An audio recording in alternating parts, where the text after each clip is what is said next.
Hello, and welcome to the Looking Glass World. My name is Aradhana Matthews, and today we are looking at a book that I'm sure you've all heard about. It's extremely popular, Sapiens by Yuval Noah Harari. And this book is very information heavy. So if you've been meaning to read this book and didn't quite get the time to get down to it, this is why I'm doing the video. And by the end of the video, you'll have enough information to have an informed opinion should the topic ever come up in conversation. So we're gonna break down the book today, make it really simple, look at the outline and the basic sections of human history that this covers, and some really interesting facts about humanity along the way. So, ready? Let's go. In the beginning, there was honestly not that much difference between humans and our fellow apes. In fact, Yuval Harari himself said that if you imagine an alien who had come to Earth and looked at one human versus one chimpanzee, for example, the alien would probably bet on the chimpanzee. It's faster, it's stronger, etc., etc. This puny human being has nothing on it. However, if you take 1,000 humans versus 1,000 chimpanzees, the odds suddenly change. Why is that?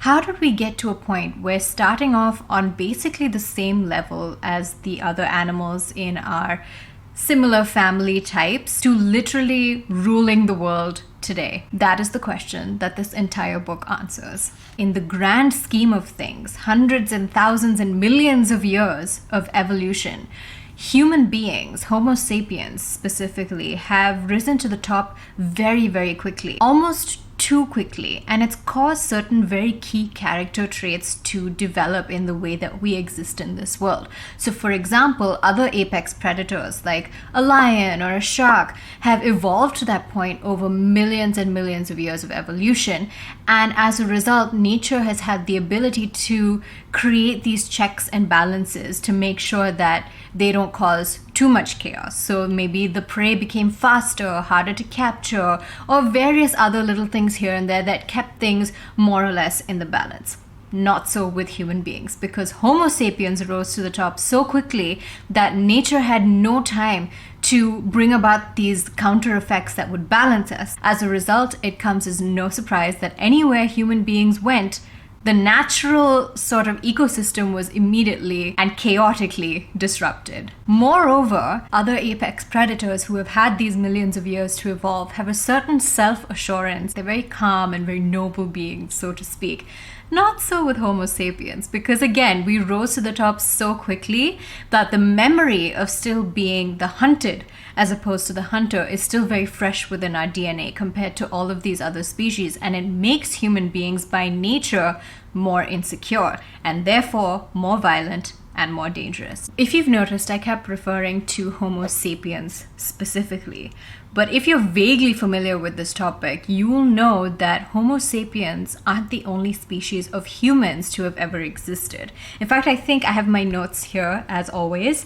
We have 3 other human species that Harari gives in Sapiens, and I'm very scared of getting the pronunciations wrong, so I'm just going to put them up here. But what happened to them? There's 2 theories. The first is the interbreeding theory, where experts believe humans kind of merged into one because we interbred with all other human species and eventually just became the one that we are today. Proof of this exists in certain percentages of, say, Neanderthal DNA or Denisovan DNA that you find in Asians, Europeans, etc. There are blended DNAs that exist even today, but they're in a very small percentage range. So that's only about 1 to 4%. That too of the small population of humanity that actually has this DNA. Which leads to theory number 2, which is a lot more sinister, but unfortunately much more likely, the replacement theory, which basically says that Homo sapiens specifically just killed everyone else.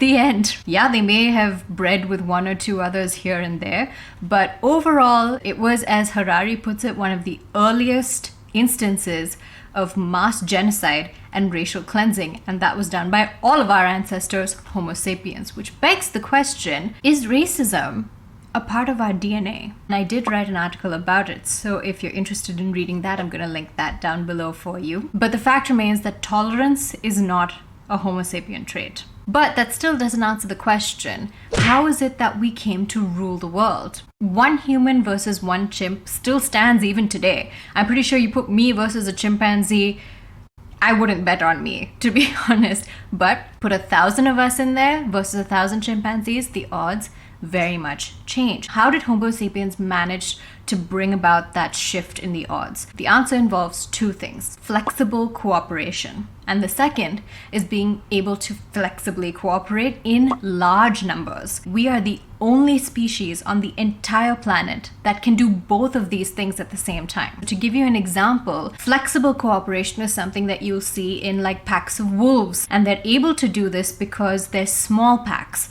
and they have an intimate knowledge of each other and an intimate understanding. So then if they do need to switch up the roles, change things around, they're able to do that easily because there's a lot of trust. However, that wouldn't work with hundreds and hundreds of wolves because that level of understanding doesn't exist. So while they can cooperate flexibly, they can't cooperate flexibly in large numbers. On the other hand, you have creatures like bees who are able to operate entire colonies and have things run very smoothly, but that's because it's programmed into their DNA. So tomorrow you'll never see a bee uprising, for example, where the worker bees would decide to overthrow the queen bee and install a new queen. It's not how bees work. That system is rigid, absolute, and has never changed, which is why they're able to cooperate in such large numbers. But again, that's not flexible. This is where Homo sapiens rose to the top, because we can do both. We can work flexibly, we can change up the roles, but we can also do this in very, very large numbers that only grew bigger and bigger as time went on. But there's still a question to be asked. How can we cooperate flexibly and in large numbers when no other animal can? The answer, and my book readers are gonna love this, is storytelling. So I say storytelling and not just communication, because all species have a way of communicating within themselves. But there is a difference in the way that Homo sapiens communicates. On the level that you'll see all other species do, communication is largely in the moment and goal-oriented. So you have monkeys who will communicate to each other saying, there's a lion, there's a predator, there's food here, there's a banana. Only humans can tell stories, imagine fictional creatures, fictional realities. So a hilarious example that Harari gives is, you will never be able to convince a monkey to give you its banana on the promise that after it dies it will have infinite bananas in heaven. The monkey will not go for that, but clearly we do. This ability to tell fictional stories and have large numbers believe in the same stories or participate in the same stories is what allowed us to cooperate flexibly and in large numbers. For anyone who told you that storybooks and fiction books have no purpose in this world, they're useless, they're a waste of time, now you know that fiction is quite literally the fundamental reason that we are where we are today. You have human beings who are now able to communicate to each other through shared stories. They can be real, but a lot of the times they don't have to be real, but still they inspire belief. And that's what pushes human beings to action. So when a story is something that everybody believes in, even if it's imaginary, everyone can start working towards a common goal. So the easiest example of this, which you're probably already thinking of, is religion, which tells us these stories and inspires millions and millions of people to live life a certain way, to start working towards a certain goal. And it's all based on belief. But religion is a pretty obvious answer. If I start talking about storytelling and mass belief and purpose, etc., I'm pretty sure everyone will immediately make that connection to religion. But where I really got spooked almost was to understand just how deep this storytelling goes. Harari tells us about a concept called imagined realities. It is realities that are imagined. These are entire constructs that are not actually physically real in the way that water is physically real, or you can pluck a fruit and hold it in your hand. But belief in these imagined concepts becomes a reality just because everyone believes them to be true. You want an example? The law. We all believe in it, but it doesn't really exist. You can't pluck the law from a tree. It exists solely because every single person believes in it. So, for example, things like do not steal, do not murder other people. We understand these to be laws. We follow them. We believe in them. But they're not actually true. What's to stop you tomorrow from murdering someone? Is there a force field that will appear that will physically prevent you from killing someone? No, the law does not exist in nature. It is an imagined reality. But because it's there and we all believe in it, we're able to exist together in a lot smoother way than if things like that didn't exist and we were all killing each other just for fun.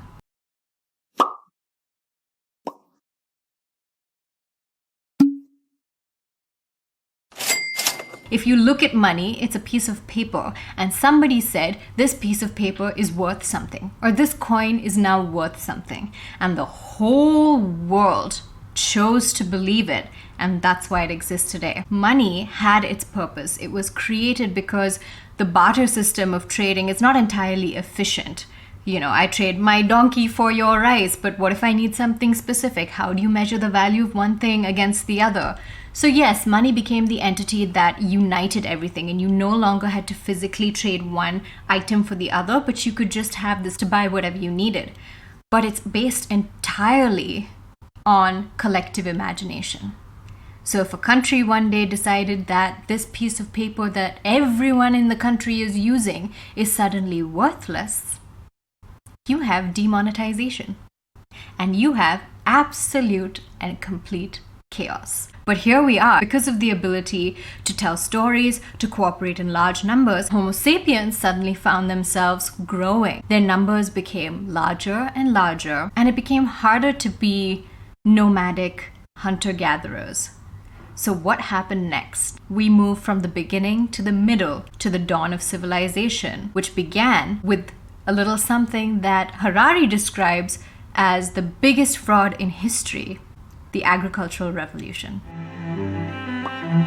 Many books and experts call the agricultural revolution the dawn of civilization. It was a huge turning point in the history of Homo sapiens. So it came as quite a surprise to see that Harari titled the chapter on the agricultural revolution History's Biggest Fraud. It's based on what he perceives to be a fundamental flaw in how we determine the success of a species. So at its base, I'm really simplifying here, a species is considered successful if their numbers are larger. So the larger the numbers, the more successful the species. However, what Harari points out is that the evolutionary theory does not take into account quality of life. So to this day, the fact remains that a very small percentage of plants and animals on this earth can actually be domesticated, and on the scale that we need it to be domesticated to provide food to the population of earth that exists today. However, our systems love varied diets because our foragers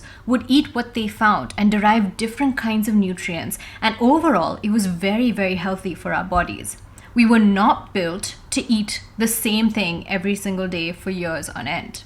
So what happened with the agricultural revolution is, sure, you had a lot more food and your population was increasing, but not only did you have to work harder to obtain that food than your foragers, who had to work like a handful of hours in an entire week. So not only did you have to work harder, but you did so and got a worse diet in exchange. We have civilization entering the picture. We have human beings who are now working harder than their ancestors for less nutrients and less varied diets, and having increased populations that are now becoming so big that there's too many of them to exist in the typical herd or tribe structure, and they have to start building habitation and work even harder to create civilization. It's bad enough that humans did this to themselves, but a rather tragic fact that Harari points out is that we did this to the animals that we domesticated as well. So again,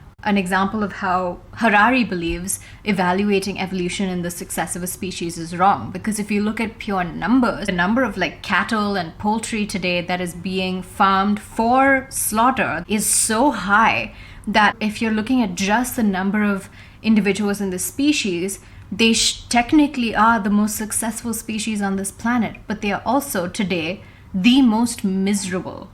But we did that. and we did it very consciously. So, for example, if you take sheep, the more aggressive rams who would resist being domesticated were quickly killed, along with the females who were skinnier and who were more curious because they would wander away from the rest of the flock. They were killed off as well. And this happened generation after generation after generation until Harari quotes a nursery rhyme that suddenly has a very chilling ring to it, and that is, Mary had a little lamb, and everywhere that Mary went, the lamb was sure to go. We literally engineered that. And on a side note here, Harari points out that it is a very conscious choice through early human history for kings and prophets to call themselves shepherds. It's actually a reflection of what they want their flock to be like. Coming back to the agricultural revolution, it happened and it set wheels in motion that would never be stopped. Of course, the human population grew and a lot of people were killing each other. And that's when civilization had to take the next big step to make sure that we stayed in line and we were able to live in harmony. And that birthed what Harari calls the three great unifiers, which were empire, money, and religion. So let's start with empire. Of course, it created the laws. And of course, for those who chose not to believe in these imagined realities and chose not to follow the law, it became necessary to create law enforcement. And that's all I have to say on that. So a ruler in ancient Babylon called Hammurabi created a code so that all of his subjects could live together in peace. And this code quite literally broke up humanity into different orders. They each had a different status, and each status had a different level of importance and value to their lives. So in his code, in Hammurabi's code, he asserts that the principle of hierarchy is of paramount importance. According to the code, people are divided into two genders and three classes: superior people, commoners, and slaves.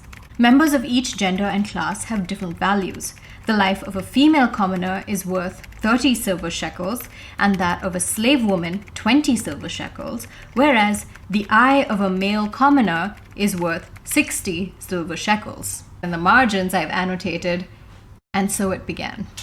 Hammurabi himself agrees that there is no fundamental truth, or logical truth in fact, to this hierarchy that he created. It's not real.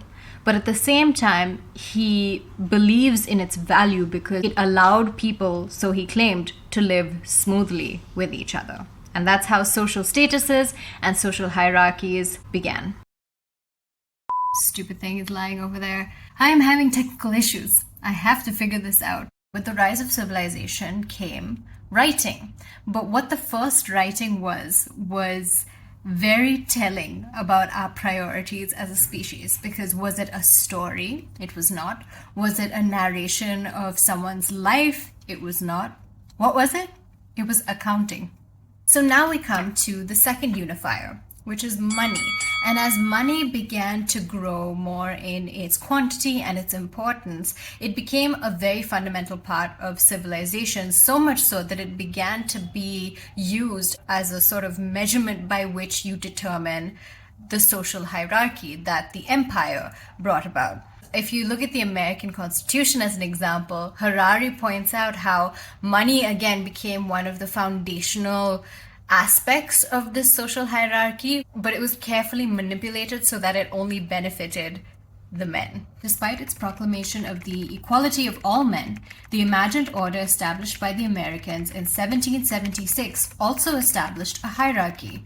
It created a hierarchy between men who benefited from it and women whom it left disempowered. It created a hierarchy between whites, who enjoyed liberty, and blacks and American Indians, who were considered humans of a lesser type and therefore did not share in the equal rights of men. Liberty, too, carried very different connotations than it does today.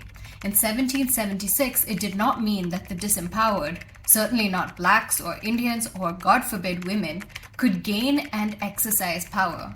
It meant simply that the state could not, except in unusual circumstances, confiscate a citizen's private property or tell him what to do with it. The American order thereby upheld the hierarchy of wealth, which some thought was mandated by God, and others viewed as representing the immutable laws of nature. Nature, it was claimed, rewarded men with wealth while penalizing indolence. Clearly, the importance of money is undisputed, so we don't need to talk about how it became a unifier, how it created orders within itself, inspired by beliefs on how we should treat money, what our relationship with money should be, etc., etc. But that brings us to the third great unifier, and that's religion. I'm gonna skip the obvious on how religion united people, helped them find purpose, a common belief system. We all know that.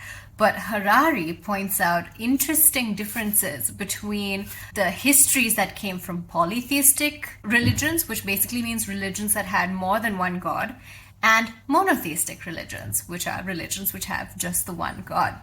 So as he says, and I have in my notes here, he basically summed up polytheistic religions by saying there was typically maybe one supreme and completely disinterested power. That means it did not care about the mundane lives of human beings, and many partial and biased powers. For example, the Hindu pantheon of gods, Roman pantheon, they're very specific, like gods of music, gods of wealth, gods of learning. Basically what that meant was if you were willing to accept, the gods that had these different and specific powers, what's one more god? By nature, polytheistic religions tend to be much more tolerant, and historically, now again, this is not specific to India or any one nation in particular, but a general pattern is that polytheistic religions did not, in the early days, force people to convert to them when they invaded other areas. The only thing that was actually enforced was that they were expected to respect the gods of whoever the emperor was. It was more a form of political loyalty than religious conversion, so to speak, and they were very much allowed to still worship their current gods. In fact, the ruling elite often adopted the local gods from new areas that they inhabited and ruled. So at this point, there's definitely a very interesting example that comes to mind, which is the Romans versus the Christians. So when the Romans were persecuting the Christians, Harari points out that this was more an act of suppression of a political subversion than a religious one. They didn't necessarily need the Christians to stop believing in their God, but they expected them to acknowledge and respect the God of the Roman emperor. And the Christians who refused to do that were the ones who were persecuted. Having said that, between the death of Jesus Christ and the conversion of Emperor Constantine to Christianity, the Romans did end up killing probably a few thousand Christians. But in the 1500 years that followed, Harari points out that Christians killed other Christians in the millions over slight differences in how the religion was interpreted, and this being a religion of compassion and love. So then we come to monotheists, who tend to be far more fanatical and missionary than polytheists, according to Harari, because of the nature of the religion itself and how it's structured. If you believe that there is one God, not only is there the one God, but that specific religion under that one God has the entire message of that one God.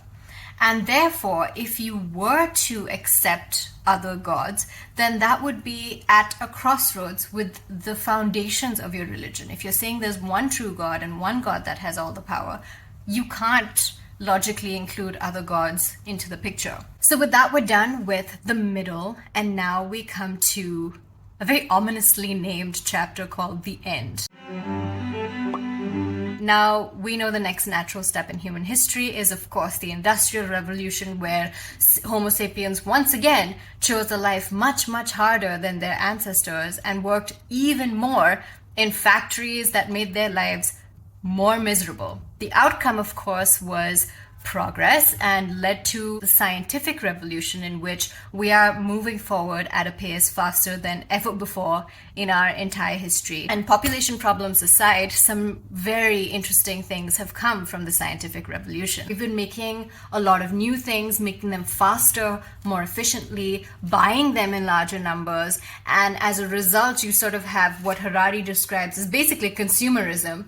But he says that it has worked very hard with the help of of popular psychology, and in brackets he's written, just do it, to convince people that indulgence is good for you, whereas frugality is self-oppression. Consumerism has become the way that we live life, buying new things, buying more things, because it doesn't make sense to be frugal anymore. Communication has improved. We are able to speak to other people, connect to other people. We have ease of access. Things are now cheaper, more readily available. But at the same time, unhappiness is skyrocketing. You would think that the pursuit of an easier, more comfortable, or a life of plenty would make humanity happier, more comfortable.